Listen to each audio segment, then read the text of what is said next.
안녕하십니까, 마이클 허입니다. 예, 오늘은 전 시간에 얘기했던 수익의 원천 그 부분에서 이제 원칙을 강의하려고 그랬는데 그때 그 끝부분에 이제 플랫폼 비즈니스에 대해서 얘기를 했잖아요. 그래서 그걸 다음 시간에 얘기한다고 그랬었는데 원칙 들어가기 전에 그거를 먼저 말씀드려야 될 것 같아요. 저희가 그 STP라고 하죠. 그 Show the Plan. 그러니까 플랜을 보여주는 겁니다. 쉽게 얘기해서. 우리가 하는 역할은 그겁니다. 그 수익의 원천은 우리가 해야 되는 이유가 되기도 하고 또 그분들한테 비전을 제시해 주는 거거든요. 그 전략과 전술이라는 차원으로 봤을 때 마케팅 플랜에서 나오는 무한 누적, 무한 단계, 뭐 상한선 이런 건 전술에 들어가는 거고요. 지금 제가 얘기하는 수익의 원천 부분은 전략이 되는 거거든요. 그러니까 뭐 그 옛날에 그 6.25 동란 때 그때 그 메가더가 그 인천 상륙 작전을 잘라서 그냥 허리를 잘라 들어가다 보니까 수도권 탈환에 그 교두보를 마련하는 그 전략적인 부분도 있죠. 그리고 그렇게 잘라 들어가니까는 그 밑에서 막 하던 사람들이 뒤에 적이 생긴 겁니다. 그러면 얼마나 불안하겠어요. 그래서 저쪽 경상도까지 그 남부까지 낙동강전선까지도 밀렸던 거기에서 가운데 허리를 잘라 들어가니까 뒤에 적이 있으니까는 얼마나 불안해서 그때서부터 밀리기 시작해서 우리가 에, 저기 저기 이북 꼭대기까지 다 올라갔던 거 아니겠습니까? 그러니까 그런 전략이 수뇌부에서 결정이 됐을 때 그 이후에 이제 이루어지는 게 전술인데 우리는 주로 전술 부분을 갖다가 많이 하죠. 우리는 이게 사업자들이니까. 그러니까 전략적인 부분을 갖다가 얘기하는 게 속에서 비전이거든요. 그러니까 큰 그림을 그려주는 거죠. 큰 그림을. 판단은 그분들이 하는 거죠. 그러니까 제가 지금 책을 만들어서 책을 이렇게 보여주는 것도 그것도 일종의 전략적인 부분입니다. 그러니까 나무를 보고 숲을 볼 생각을 하지 말고 숲을 보고 나서 그 나무를 봐야지 이게 왜 이렇게 됐구나를 알 수가 있지 않습니까? 그러니까 지금 오늘 얘기하는 부분은 그 포스트 플랫폼 애터미, 포스트 플랫폼 비즈니스. 그러니까 이건 아주 큰 전략적 차원에서의 비전을 쇼더 플랜 하는 겁니다. 사업 설명. 제가 뭐라고 그걸 갖다가 뭐 이렇게 거차원 뭐 거시적으로 굉장히 크게 그렇게 얘기할 거 없이 저는 그냥 저도 이게 사업자고 하기 때문에 여러분들한테 그게 더 실질적으로 닿는 거기 때문에 큰 차원의 그러니까 숲에 해당되는 부분의 전략적 차원의 우리 저 애터미 비즈니스에 대한 비전을 갖다가 얘기하는 겁니다. 이게 이 자체 한 편이 여러분들이 직접 현업에서 만나서 누구를 얘기할 때 그분의 눈높이에 맞춰서 전술적인 부분을 얘기하는 STP가 있고 전략적인 부분을 얘기하는 부분이 있어요. 근데 전략적인 부분이 숲이기 때문에 전략적인 부분은 얘기를 해야 됩니다. 예를 들어서 어떤 만나서 했는데 뭐 70이 넘으시고 70이 넘으신 분이 다 그런 건 아니지만은 대략적으로 70이 넘으시면은 제가 63세기 때문에 제 전후를 갖다 잘 알 수가 있어요. 그러니까 저보다 한 5년 위에 선배들이나 그 10년 위에 딱 10년 위에 형이 저희 큰형님이 저랑 딱 10년 차인데 49년생인데 아유 야 내가 뭐 이 나이에 뭐 이걸 배우니 그 대학도 나오시고 다 머리도 굉장히 좋으신 분인데 이 인터넷이고 이게 컴퓨터 이런 거 뭐 스마트폰 이런 거 잘 익숙하지 문화적으로 좀 안 맞는 분들은 아유 내가 뭐 이 나이에 그걸 또 아유 됐다 그러고 이러시는 분들한테는 사실 이런 어프로치가 좀 그거합니다. 그건 잘 선별을 해서 그러나 40대, 50대 그다음에 요즘 60대가 이게 저희 같은 베이비 부머 세대들이 많기 때문에 제일 돈들도 많이 있어요. 쉽게 얘기해서 짱박아놓은 돈들이 있다는 얘기죠. 아무리 뭐라 그래도 살아온 그 구력이 있기 때문에 그러니까 그분들은 아직도 활동을 해야 되고 등등 여러 가지가 있기 때문에 아직도 이렇게 젊어 보이고 건강하지 않습니까? 그러니까 그분들한테는 전략적으로 들어가서 미래 비전을 보여드려야 됩니다. 그것도 확실한 비전을 보여드려야지 그게 사업 설명으로서의 가치가 있는 거거든요.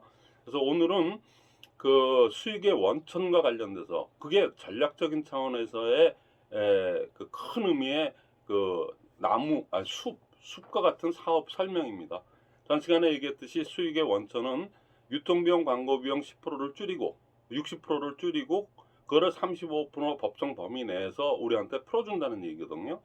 근데 여태까지는 절대 품질, 절대 가격이 없었어요. 그 누가 만든 건지 모르지만 그 아메이가 그렇게 만들어 놨습니다. 그렇게 하다 보니까 전부 그게 표본이 되다 보니까 절대 품질은 있어요. 그래야지 사람들의 주목을 끌기 때문에 절대 품질은 있는데 절대 가격은 하나도 없었어요. 애터미 외에는 없습니다. 지금까지도 없고, 설령 그런 게 있다 손치라도 있더라도 너무나도 그냥 뭐 미미해서 그냥 뭐 그런 게 있나 없나 그러고 할 정도로 그러다가 없어지고 막 이런 건데, 그래도 자웅을 걸을 만한, 네트워크 업계의 자웅을 겨룰 만한 그런 이제 그거로서는 애터미가 초유고, 앞으로도 제가 보기에는 이미 패러다임은 결정됐거든요. 그래서 수익의 원점 부분에서 60%가 줄어든 비용을 갖다가 어떻게 그 35% 범위 내에서 이렇게 합리적으로 배분을 하느냐, 그건 저희한테 큰 비전이 될 수가 있는 거죠. 그 다음에 그 배가의 원리는 뭐 언론에서 씹든 뭐 새끼를 치는 사업이든 왜 괜히 배가 아프고 뭐 이런 건 있지만, 배가의 원리만큼은 아이 나 하나 전달하는 것도 두 사람이 전달하고 두 사람이 두 사람을 전달해서 이렇게 나가는 제곱성의 원리로 이렇게 배가의 원리로 나간다는 거, 우리한테는 너무나도 큰 메리트라는 거. 그건 이 사업을 여러분들이 전달하다가 사업을 전달받는 사람의 입장에서 보다는 여태까지는 반대 입장이었지만 그렇다는 얘기야? 이런 생각이 들었다 그러면 그때부터는 배가 아픈 거여서 그럼 나도 이거의 주체자가 돼야 되겠다 이런 생각이 들지 않겠습니까? 그러니까 그건 저희한테 큰 비전입니다. 배가의 원리라는 거는 이 네트워크가 뭐 다단계니 뭐 이런 거가 전부 다 그 배가의 원리 때문에 거기서 파생된 문제들이거든요. 그러니까 그 두 가지 유통비용, 광고비용을 줄여서 했다는 그 수익의 원천 부분, 그 다음에 배가의 원리가 항상 상존하고 있기 때문에 곱지 않은 시선이 있는 편견과 선입견이 존재한다는 부분도 그거 다단계 아니야, 그거 뭐 하냐 그러고 얘기할 때 여러분들이 다단계가 뭔데, 다단계를 그 확실히 알아 그러면 잘 모릅니다 사람들이. 그러니까 그거를 그때 풀어주는 게 소위 해서 아까 그 수익의 원천 두 가지 부분을 갖다가 풀어줘야 돼요. 그걸 풀어주면은 합리적인 사람일수록 그렇다는 얘기지. 그래서 적군이었다가 우군으로 돌아온다는 얘기죠. 그렇게 기반을 그렇게 만들어 놓은 다음에 초대를 하는 겁니다. 근데 초대를 지금 뭐 애터미 현실로 봤을 때는 원데이나 뭐 등등 회사에서 주관하는 거 외에 센터에서 초대할 만한, 초대를 하면은 그 뭐 카드 긁어라, 뭐 세일즈 마스터는 가봐야 한다는 등 이런 소리들을 하기 때문에 지금 적당히 초대할 그게 없어요. 그런 커리큘럼을, 그런 초대의 장소를 마련한 그 줌 상이든 뭐든 간에 만드는 그런 게 없습니다. 그래서 저희 아자줌에서 그걸 해가지고 지금 완벽하게 만들어 놨기 때문에 뭐 저희는 뭐 초대 걱정은 안 하고 있거든요. 그동안에, 그런데 오늘 얘기하는 그 부분은 포스트 플랫폼 비즈니스. 그 회장님이 누차 강조해, 한 1년 반 됐나요? 근 2년 전부터 강조했던 포스트 플랫폼 비즈니스에 대해서 제가 좀 더 알기 쉽게 좀 말씀을 드릴게요. 용어의 정의를 모르고 난 다음에 그걸 갖다가 그냥 듣긴 들었는데 자기가 활용하지 못할 거면 100번 들으면 무슨 소용이 있겠습니까? 자, 포스트 플랫폼이라는 거는, 포스트도 좀 뭐야? 포스트가 뭐 저 포스트 플레이어, 뭐 저기 축구할 때 포스트 이렇게 키 큰 사람 키큰 그 공격수가 앞에 나와서 그냥 이렇게 있는 말뚝처럼 서 있는 그게 이제 포스트라고 생각하는데 그게 아니거든요. 여기서 포스트는 POST, 그러니까 이후라는 뜻입니다. 그러니까는 그 모더니즘이라는 그런 그 장르가 있을 때 포스트 모더니즘 그러면은 뭐 초현대주의, 뭐 초현실주의 뭐 이렇게 얘기해서 그 이후에 모더니즘 다음에 있었던 그거가 포스트 모더니즘이거든요. 그러니까 플랫폼이라는 거가 있는데 플랫폼 이후, 지금 코로나가 있으면 코로나 이후에 지금 신종 바이러스가 나오는 거를 갖다가 포스트 코로나라고 얘기를 해요. 그러니까 포스트라는 건 이후라는 뜻입니다. 그러니까 주체가 되는 용어, 코로나나 예를 들어서 플랫폼이라는 거에 이후 세계를 얘기하는 게 포스트 플랫폼이거든요. 그러니까 더 개선된 거겠죠. 근데 이거는 그런 개선된다는 차원보다는 차원이 틀려요. 그러니까는 플랫폼 비즈니스가 처음에 태생의 12년 전부터 이렇게 슬슬 마각을 드러내기 시작해서 아주 두 가지 얼굴을 가지고 여태까지 지금 전 세계 시장을, 글로벌 시장에서 완전 플랫폼이 장악을 했습니다. 그러니까는 근데 플랫폼이 뭐야? 또 그것도 그냥 외국어로 돼 있어갖고 알기 힘들어. 일반인들은 알기 힘들어요. 쉽게 말씀드릴게요.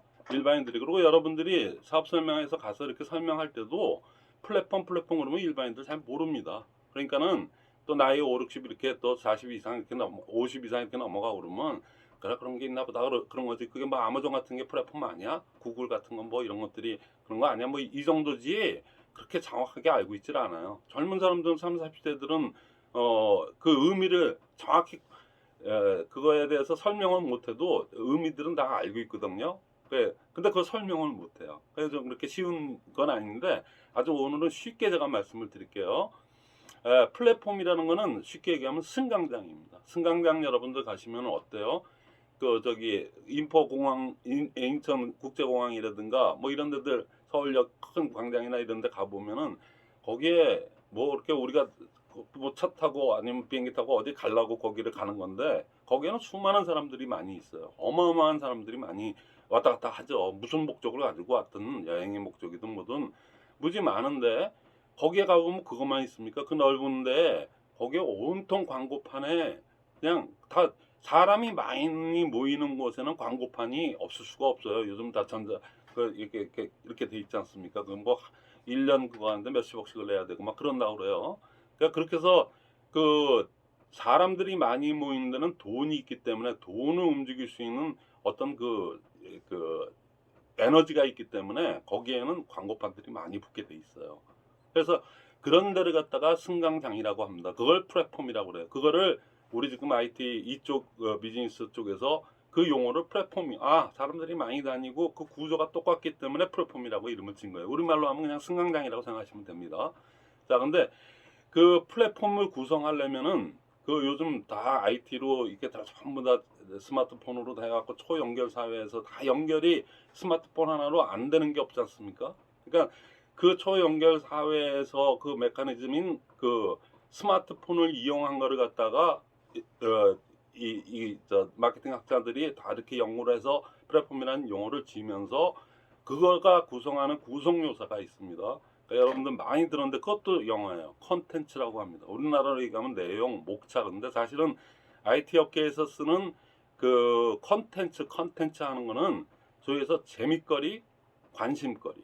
그래서 요즘 젊은 애들이 뭐 저 유튜브 하면서 관심거리, 뭐 재밌거리, 관심거리, 관심이 있어야 사람들이 누를 거 아닙니까? 저 안에 보고 볼 거 아닙니까? 그러니까 그냥 연출을 하질 않나, 없는 가짜 뉴스를 만들어내질 않나, 그게 이제 좀 나쁜 그 영향을 끼치고 있지만은 어쨌거나 콘텐츠의 의미는 관심거리, 재밌거리예요.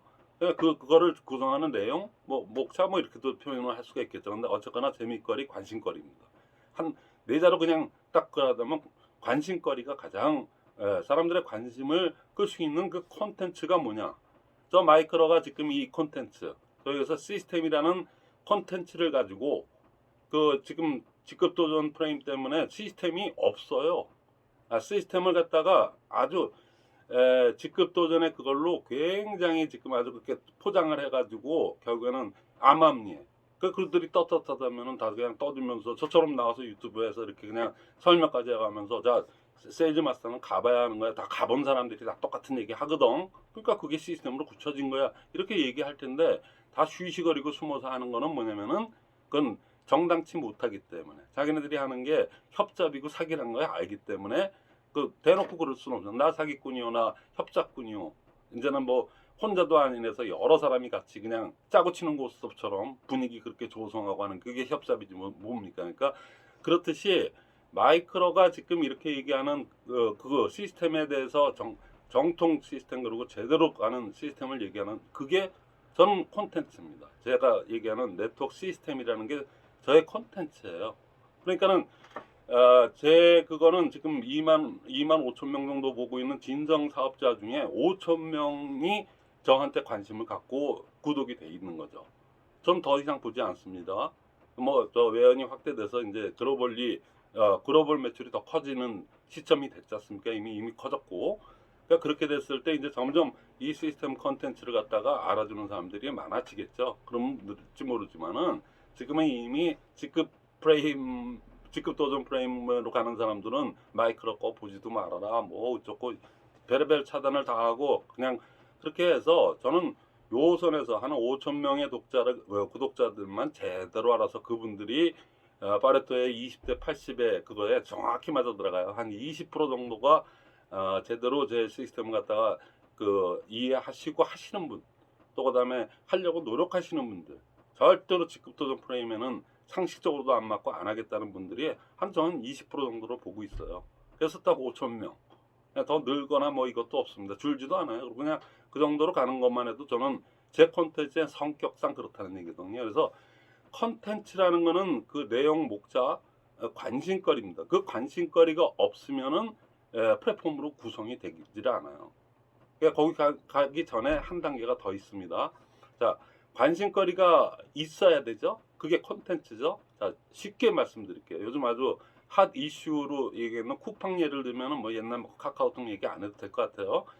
쿠팡이 로켓 배송 네 글자 그거에 그 컨텐츠 하나 가지고 우리 빠른 거를 굉장히 원하는 우리 그리고 또 이렇게 배송 빨리 받 그건 자기가 진짜 좋은 거뭐 기대하던 거를 갖다 이렇게 했을 때 아, 어른이든 애든 뭐 자당간에 빨리 받아보고 싶은 그 마음은 아마 우리만 그럴까요? 전 세계인들이 아마 그런 건 있을 거예요. 자기가 싫은 물건 신청하는 사람이 있겠습니까? 그러니까 받을 때 그 기쁨 때문에 그 설레임 때문에 그 사소한 거라도 그런 게 있잖아요. 그 심리를 잘 활용해서 빠른 배송으로 로켓 배송 그거 하나 가지고 쿠팡이 지금 15조까지 가고 있어요. 몇 조, 1조씩 적자를 보고 있다가 이제는 이제 흑자 전환으로 가고 요번에 뭐 나스닥에 상장하니까 뭐 단방에 5조, 6조를 갖다가 그냥 걷어들였다고 그러지 않습니까? 그러니까 컨텐츠의 위력이 꽤 대단합니다. 근데 빠른 배송 그거는 다 어떻게 보면은 좀 이렇게 전술적인 부분이고 절대 품질, 절대 가격이라고 하는 우리의 애터미의 컨텐츠. 애터미의 컨텐츠는 절대 품질, 절대 가격이거든요. 원시 시대부터 여태까지 앞으로 지구가 멸망해서 인류가 없어지는 그 순간까지 소비자라는 소비자가 있다면 한 명이라도 남아있다면 그 모든 소비자의 그 생각은 묻지 않아도 뻔해요. 품질을 진짜 끝내주게 좋고 그런데 가격 끝내주게 싸고 좋아. 그거를 원하는 거는 인류가 생기면서부터 소비 활동이 일어나면서부터 아마 그때서부터 그게 그런 게 완전 소멸되는 그 시점까지도 절대 품질, 절대 가격은 영원한 컨텐츠일 수밖에 없죠. 그리고 78억 인구가 소비 안 하고 사는 사람이 있어요. 잘 사는 사람이나 못 사는 사람이나 관계없거든요. 대통령이든 누구든 간에 재벌 아니라 하랩이라도 딱 그렇게 하는 거 아니겠습니까? 그러니까는 절대 품질, 절대 가격이라는 거는 진짜 컨텐츠 중에는 제가 보기에는 제가 보고 하는 전문가들이 보기에도 이거는 그냥 최선의 컨텐츠인 것만큼은 분명합니다. 누구나 그거에 관심이 있지 않습니까? 그리고 그렇게 하고 싶지 않습니까? 그러니까 그거를 한다는데 단지 애텀이라는 조그만 회사에서 처음에 시작할 때는 조그만 회사 이렇게 나오니까 사람들이 그 실체를 잘 모르는 겁니다. 그 실체를 갖다가 모르는 분들한테 알려주는 역할을 하는 게 우리 네트워커들이에요. 그러니까 우리의 사명이 그거고 우리의 미션 그거에 따라서 저한테 어마어마한 보상을 주겠다고 하는 게 그거 아닙니까? 그래서 실제 받은 사람들도 엄청나게 지금 많이 양산되고 있고요.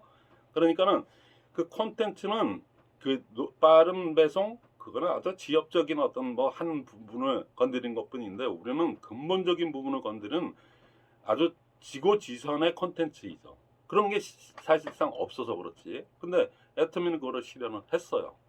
콘텐츠가 어마어마하게 있죠. 근데 그 다음 거쳐야 되는 게 콘텐츠만 있으면 바로 저 플랫폼으로 가느냐, 승강장으로 가느냐 그게 아니거든요. 중간에 빅데이터라는 게 모여 있어야 됩니다. 한 사람이 아니고 여러 사람이 그렇대 빠른 배송 나 맨 처음엔 믿지 않았는데 야 새벽 2시 오늘 주문했는데 그 아침 새벽에 일기 쓰고 앉아 있는데 1시에 그냥 뚜둑하더니 물건이 들어와요. 저도 아주 놀래 자빠졌습니다. 사실은. 그러니까 그런 게 있다 보니까 사람들이 막 이렇게 얘기를 하고 지금 사회 자체가 초연결 사회이기 때문에 야 그거 되게 웃겨 야 그러고 이렇게 얘기하다 보니까 쿠팡이 이렇게 큰 거거든요. 그러니까는 지금 절대 품질 절대 가격 그런 게 어딨어. 그런 것 때문에 지금 이런 거지. 그거 실체를 알고 물건 한 10개에서 20개 정도를 써보니까 진짜 절대 품질 절대 가격이네. 그거를 믿어지고 그 인원들이 폭발적으로 증가하면 여러분들의 그 수익은 그게 수익의 원천이 되는 거예요. 쉽게 얘기해서. 근데 회사에서 근데 왜 지금 뭐 우리 애텀이 네트워크 마케팅을 얘기하고 있는데 한낱 마케팅의 한 소수 메이저가 아닌 마이너 마케팅인 이 네트워크 마케팅 혹자는 그거를 다단계니 뭐 어쩌니 저쩌니 그러고 얘기하는 그거 얘기하면서 또 왜 거창하게 플랫폼 얘기를 하느냐. 자, 우리는 컨텐츠가 막강합니다. 절대품 단지 사람들이 아직까지 잘 믿지를 않는다는 것뿐이죠. 근데 이제 우리 같은 사람들이 활동하면 점점점 늘어날 겁니다. 이미 늘어나고 있지 않습니까? 그렇죠? 그래서 컨텐츠는 막강한데 빅데이터가 모여져야 돼요. 쿠팡이 카카오톡에 무료 문자로 하다 보니까는 안 믿다가 1,000만이 나오니까 그때부터는 애니팡 뭐 게임이라고 그래요. 애니팡이 뭐 애니팡으로 해서부터 그때부터 1년 지나고 나서 1,000만의 빅데이터가 모여지니까 그 빅데이터를 공통분모로 해서 뭐 카카오 뭐만 붙였다. 카카오 택시 카카오 뭐 붙이기만 하면 다 돈 아닙니까? 근데 우리는 절대 품질 절대 가격이라는 지고지선에 그거를 실현을 했고 그 컨텐츠를 갖고 있는데 우리가 빅데이터가 없어요. 그동안에 우리 회원들만 해도 얼마고 세계에 지금 나가 있는 저희 매출액이 증명해 주지 그거를 거꾸로 환산하면은 그만큼의 숫자 정확하게 모르겠어요. 무조건 뭐 500만 원 넘는다는 거는 뭐 확실한 것 같고요. 그러니까 500만 원에서 뭐 1,000만 사이죠. 뭐 하도 어디에서 쓰고 있는지는 모르니까 그걸 정확히 다 잡아내기가 힘들어서 그런데 500만 얘기는 벌써부터 올해 나왔지 않습니까? 그러니까 500만의 데이터 전 글로벌리 500만의 빅데이터를 갖고 있으니까 이미 검증이 됐죠. 그러니까는 컨텐츠가 확실하니까는 빅데이터가 구성해요. 컨텐츠가 현치 않으면은 빅데이터가 모일 수가 없어요. 그래서 빅데이터가 모이니까 거기다가 그분들한테 소개만 하면은 물건이 나가는 거 아닙니까? 그러니까 그게 구성이 되면은 비로소 플랫폼이라는 것이 형성이 되는 겁니다. 누구나 다 플랫폼 하기 좋다고 플랫폼이야 해서 한다고 되는 게 아니지 않습니까? 근데 저는 차제 우리 회장님은 천재입니다. 학교 다닐 때는 그렇게 공부 열심히 하신 것 같지는 않은데 뭐 성경을 막 이렇게 그냥 그때 그냥 막 이렇게 나오는 얘기 또 그다음에 뭐 저는 뭐 기독교 신자는 아니지만은 저는 안에 그렇게 하는 거 그다음에 이거를 옛날 시절에 이 플랫폼 사회에 그 비전까지도 2000년도 imkorea.com 그 시절부터도 이미 예견하고 그때부터 플랫폼이란 거는 있었거든요. 초기 형태였지만은 이미 예견을 하고 지금 포스트 플랫폼 애터미를 갖다가 지금 이렇게 구상을 하고 간 거라고 생각을 해요. 그렇지 않으면 이렇게 주도 면밀하게 이렇게 맞아떨어질 수가 없는 거거든요. 잠시 환기 차원에서 얘기하면 수익의 원천 아까 그 유통비용 줄인 거 광고비용 줄인 30% 60% 그거 거기에 또 배가의 원리 그게 우리의 수익의 원천 아닙니까? 거기에 플러스 플랫폼 비즈니스의 미래가 있는 겁니다. 근데 플랫폼에 대해서는 이제 여러분들이 조금 이제 시간이 없어서 그냥 더 자세하게는 설명 못했는데 이미 이제 조금 감이 잡혔을 거예요. 근데 이제 여기서 우리 개인들한테 문제 그게 우리하고 무슨 관계가 있느냐 그걸 갖다 한번 생각을 해보자고요. 공허한 얘기일 뿐입니다. 아마존 제프 베이조스가 그렇게 아마존이라는 거를 해서 거의 그 블랙홀, 그냥 싱크홀입니다. 그냥 쫙쫙 빨아들이는 그냥 진공 흡입기 같이 빨아들였어요. 전 세계 상품을 다 올려놓고 전 세계 사람들이 그냥 들어와서 싸고 뭐 가짜고 뭐 어마어마하게 많아요. 그래서 제프 베이조스가 뭐 공유 경제니 뭐 초연결 사회에 뭐 연결 뭐 공유 좋은 말은 다 끌어대 가지고 그렇게 하다 보니까 그냥 사람들이 나는 자상하네 아마존 들어가서 여기서 10만 원 하는 거 거기서 6만 원 주고 샀어. 근데 똑같아. 너무 좋아. 배송도 정확하게 와. 뭐 이렇게 갖고 해가지고 그 창업자인 제프 베이조스가 이혼을 했는데 그 사람 64년생이에요. 그 58세인가요? 68, 그래서 58세인데 요 몇 년 전에 이혼할 때 위자료로 70몇 원인가 70 몇 조를 줬다고 그랬더니 어느 분이 70 몇 조 아니고 48조입니다. 뭐 48조나 70 몇 조나 뭐 우리로서는 상상하기 힘든 돈인데 우리 서울시 예산이 한 70조 정도 된다는데 그 정도로 갖다가 위자료로 줬대요. 근데 제프 베이조스가 사회에 공헌한 게 있습니까? 자기 개인적인 일 처리하는데 위자료로 그렇게 주는데 그 사람이 사회에 공헌한 게 있나요? 그러니까 이 플랫폼이 상당히 무서운 부분이 뭐냐면은 공유 경쟁이 뭐 어쩌니 이런 거를 갖다가 털을 쓰고, 그리고 우리 소비자 입장에서는 똑같은 가격 싸게 사는데도 빨리 배송되니까 좋아. 아, 비교 사이트 들어가서 했는데도 거기보다도 좋고 좋으니까 아마존 가서 사는 겁니다. 뭐, 그러니까 나는 뭐 10만 원에 살 걸 6만 원 주고 샀으니 얼마나 좋습니까? 그러니까 아우 아마존 고마워. 그래서 그렇고 하니까는 그냥 아주 그 아마존이나 예를 들어서 그 플랫폼 회사는 그 가면을 쓴 상태에서 자기네들은 그냥 배가 터져 죽을 때까지 돈을 갖다가 지금 뭐 주체할 수 없을 정도로 부러제끼면서 사실상은 공유 경제에서 저는 아주 굉장히 좋은 의미로 이렇게 했기 때문에 사회적인 비난도 안 받아요. 그럴 이유도 없고. 그래서 그런데 암암리에 우리는 우리 주머니들이 비어가고 있는 거예요. 그래서 결국에는 어떻게 되냐? 이 자본주의의 제일 마지막 단계인 그 부익부 비익빈 부의 쏠림 현상이 지금 그게 극도로 간 거죠. 그래서 결국에는 선순환의 문제. 우리는 다 털리고 난 다음에 이제 돈이 없어요. 그래서 뭐 이제 살래야 살 수도 없어. 그렇게 되면 이제 그 회사도 문제가 생기겠죠. 그러면 우리 같은 서민들이 얼마나 더 이거보다 더 밑에 바닷가까지 가야 되겠느냐. 그냥 완전 거지들이 돼야지 이제 거기도 그렇게 되니까 그때까지는 땡땡이 잘 보겠죠. 그때가 언제인지 모르겠지만은. 그래서 그 항상 지금도 학자들이 얘기하는 게 선순환의 문제.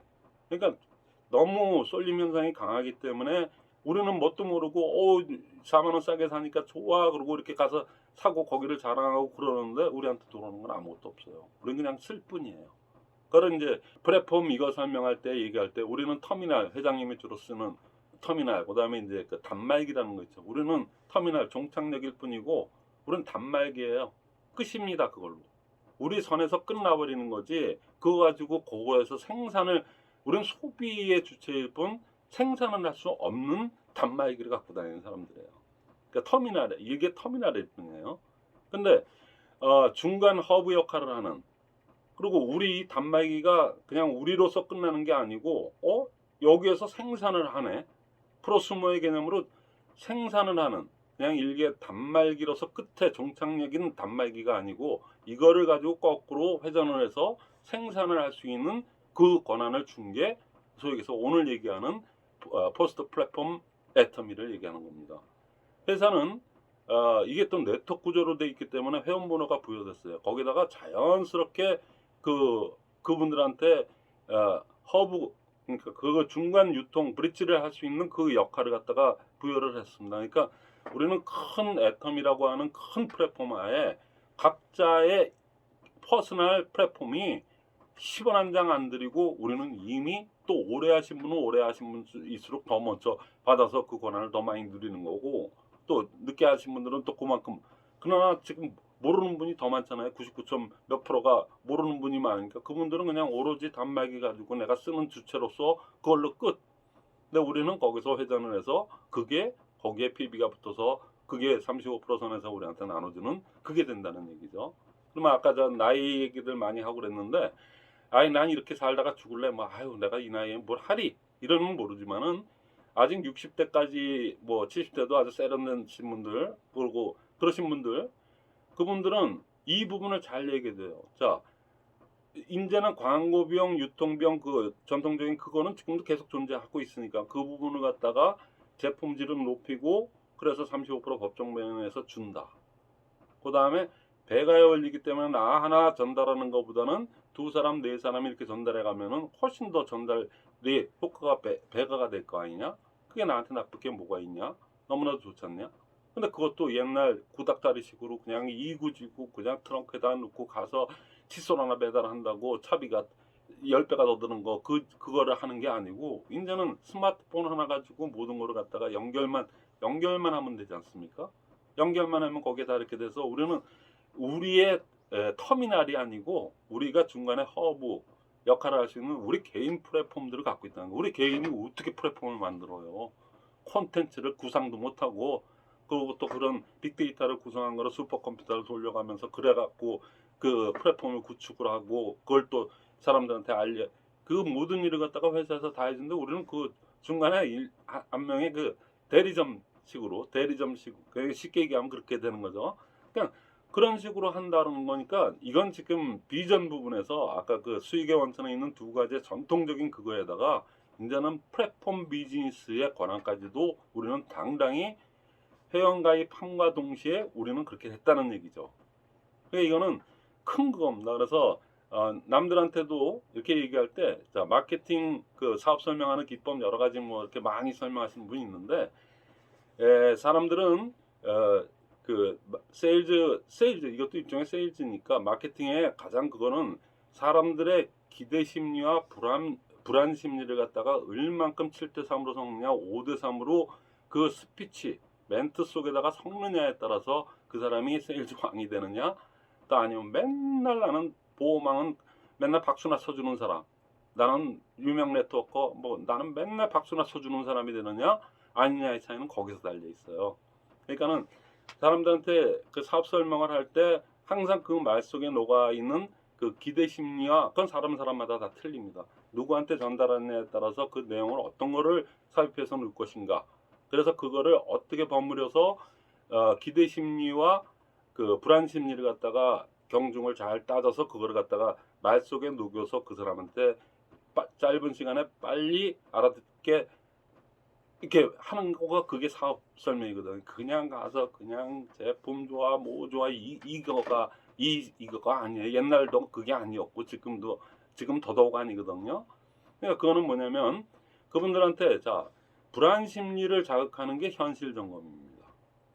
그러니까 지금 이렇게 부에 쏠림 현상에서 우리는 맨날 그래서 여기 좋아 그래서 저 최저가 들어가서 또 사고 해놓고 맨날 안 쓰고 버리고 이걸 해서 그 사람들은 배 땡땡이 굴려주고 우리는 맨날 슬슬슬슬 은행 뭐 좀 있는 것 같은데 알고 보면은 빚 정산하고 은행 대출 비용 따지면 나는 맨날 이거 이래갖고 이게 저기 노후가 되겠어 100세까지 산다고 그러는데 이런 부분을 갖다가 적재적소에 이렇게 건드려 주는 게 현실 점검이라고 하는 내통 용어입니다. 그러니까 현실 점검. 그다음에 기대 심리를 갖다가 높여주는 얘기하는 거 있지 않습니까? 여기에 지금 수익의 원천 이 세 가지가 들어가줘야 돼요. 거시적으로 크게 봤을 때는 수비라는 차원에서 봤을 때는 그러니까 좀 합리적이고 좀 있는 사람들 이제는 진짜 극서민들 뭐 그냥 뭐 이런 분들이 하는 그 시대 아니에요. 그러니까 어느 정도 좀 미래를 준비하고 어느 정도 있어도 미래를 항상 준비하고 싶어요. 왜냐면 우리가 100세까지 살아야 되니까 또 120세까지 요즘 또 120세까지도 얘기가 나오더라고요. 그러니까 그 부분에 대한 불안 심리와 기대 심리를 갖다가 해주는데 그 기대 심리를 저는 불안 심리 현실 점검 얘기를 별로 잘 안 해요. 이미 다 알고 있는 거고 조금만 터치해줘요. 왜냐면 그 현실 점검을 너무 세게 하다 보면은 어떤 그게 있냐면 사람 겁주는 것밖에 안 돼요. 대안 제시 쪽에 자꾸만 불안 심리만 증폭을 시키다 보면은 사람이 에이 그래 난 이렇게 살다 죽을래 뭐 이렇게 돼버리면은 내가 얘기하고자는 의자가 너무 틀려서 현실 점검 얘기는 저는 간단하게만 얘기하고 기대 심리 쪽을 많이 얘기를 합니다. 근데 기대 심리에는 수익의 원천 이 두 가지, 처음에 얘기했던 수익의 원천에 그 부분 두 개하고 지금 포스트 플랫폼. 그러니까 플랫폼이 하다 보니까는 두 가지의 문제가 생겼어요. 두 가지의 자체적인 문제하고 왜 내부적인 문제가 뭐냐면 아까 블랙홀 싱크홀처럼 한번 훅 들어가 버리면은 털리고 끝나는 거지. 우리 같은 개인들은 방법이 없어요. 배가 터져라 그냥 먹는 겁니다. 뭐 베이조스나 뭐 이런 사람들 그 창업자 뭐 걔네들 있잖아. 걔네들 나눠주지도 않아요.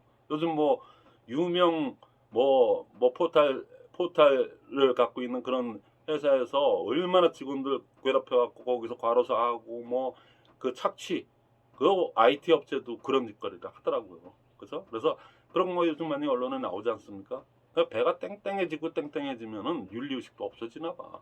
진짜 그런 것 같아요. 근데 우리는 그 부분을 갖다가 얘기를 해야 돼요. 자, 근데 여태까지 존재했던 플랫폼은 문제가 두 가지 문제가 딱 대별이 됩니다. 그건 뭐냐면은 선순환의 문제.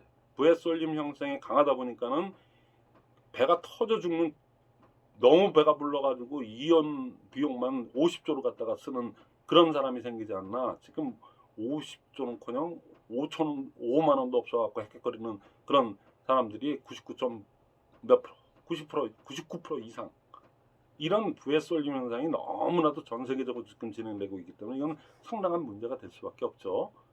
그죠? 그래서 그 선순환의 문제하고 또 하나는 뭐냐면은 그 플랫폼도 플랫폼 경쟁이 붙다 보니까 여기저기 그건 우리한테 나쁠 건 없어요. 근데 여기저기 생기다 보니까 사람들이 아마존이 싼 줄 알았더니 거기 말고 뭐 알리바바가 더 좋아. 알리바바 사. 충성도 없죠. 그러니까는 그 회사들은 언젠가는 자기도덕 공룡 같은 게 진짜 나왔다 그러면은 그럼 또 이렇게 바뀔 수가 있는 거예요. 거기에 우리한테 기회가 있지 않겠습니까? 우리 절대 품질 절대 가격이에요. 그 다음에 사람들이 결정장애가 무지 많거든요. 아니 뭐 다 그놈이 그런 거 같고 비교 사이트 들어가도 그놈이 그런 거 같고 받아보지 않으면 모르겠어. 근데 믿고 쓰는 애터미 큐레이팅 기능까지도 애터미가 다 그렇게 해주기 때문에 우리는 그냥 한번 쓰다 보면 믿고 쓰는 애터미 되면 우리 그런 고통 필요 없이 가장 세상에서 제일 싸고 제일 좋은 제품을 뭐를 해야 될지 비교 검토하고 사용 후기를 뜯어보고 할 필요 없이 그 시간에 딴 생산적인 일을 해야지. 그러니까 그렇게 하는 근데 또 충성도는 개인으로 플랫폼을 갖다가 이렇게 해줬으니 우리만큼 충성도 있는 데 있으면 나오라고 그래. 이걸 제대로 아는 사람이라면. 근데 이거 수익의 원천 부분도 잘 모르고 그냥 뭐 좋다니까 하는 거야. 그리고 이 나이에 내가 뭐 그런 거 알아야 돼? 플랫폼 그 말도 발음도 잘 안 되고 이러시면 안 돼요. 최소한 의미를 이렇게 쉽게 얘기해 주니까 한번 되새겨 보시고 그렇게 해서 여러분 걸로 만들어서 딴 사람들한테 더 쉽게 설명하거나 그 사람 눈높이에 맞춰서 하는 게 우리 네트워커 중간 네트워커들의 해야 될 일입니다. 그 일을 갖다가 연구를 하고 또 이렇게 스피치를 연습을 해보고 그게 미팅입니다. 근데 그런 기능을 못하는 지금 미팅들이 너무나도 많아요. 줌 미팅도 뭐 그냥 다 그거를 갖다가 이제는 옛날처럼 뭐 맨날 만나서 가고 오는 데는 30분 1시간이면 되고 또 거기서 2시간이고 3시간이고 애프터까지 있는 건 모르겠지만은 여자분들이 가는데 그냥 가요. 또 화장하고 1시간 또 뭐 화장 지우는 것도 1시간 뭐 등등 하니까 그런 거 다 없이 지금 줌상으로 얼마든지 다양하게 효과성 효율성이 답답으로 제고돼서 이렇게 하는 이 시대에 왔는데 이제는 스마트폰 하나만 갖고 있으면 내 자리에서도 얼마든지 마케팅이 일어나고 거기서 다 교육도 다 되고 하는 뭐 이런 시대에서 이만한 솔루션, 이만한 수단이 어딨냐는 얘기죠. 최대한 그거를 그분 눈높이에 맞춰서 제대로만 설명해 줄 수 있는 뭐 이렇게 뭐 플랫폼이니 뭐 빅데이터니 콘텐츠니 이렇게 어려운 용어 안 쓰고 그걸 쉽게 얘기해서 하더라도 요즘 한국 사람들 너무 똑똑해가지고 나이 60, 70대도 다 알아듣습니다. 그러니까 그거를 얼마만큼 쉽게 그들이 알아듣기 쉬워서 알았다는 감 잡았어 그 정도까지 얘기해 주는 노력이 뭐냐 우리 네트워커의 입장이에요. 근데 저같이 이제 강의하는 사람의 입장에서는 그걸 여러분들이 제대로 이해를 해가지고 쉽게 여러분의 소화된 그걸로 할 수 있게끔 더 그렇게 노력을 하는 그게 저의 또 콘텐츠겠죠. 그러니까 그렇게 해서 서로 간에 노력을 했을 때 여러분들은 미래가 탄탄한 그죠? 그리고 굉장히 우리가 우리 저기 애터미에 충성을 다합니까? 내가 충성을 다하고 싶어서 했나요? 미래의 연금 수익이 되니까 충성하지 말라고 또 충성이 되는 겁니다. 서로 주거니 기브 앤 테이크가 이 네트워크의 기본 원리거든요. 내가 받는 게 있으니까 주는 게 있고 받는 게 있고 받고 주고 하다 보니까는 충성고객이 된 거지 제가 무슨 강제로 충성고객이 됐나요?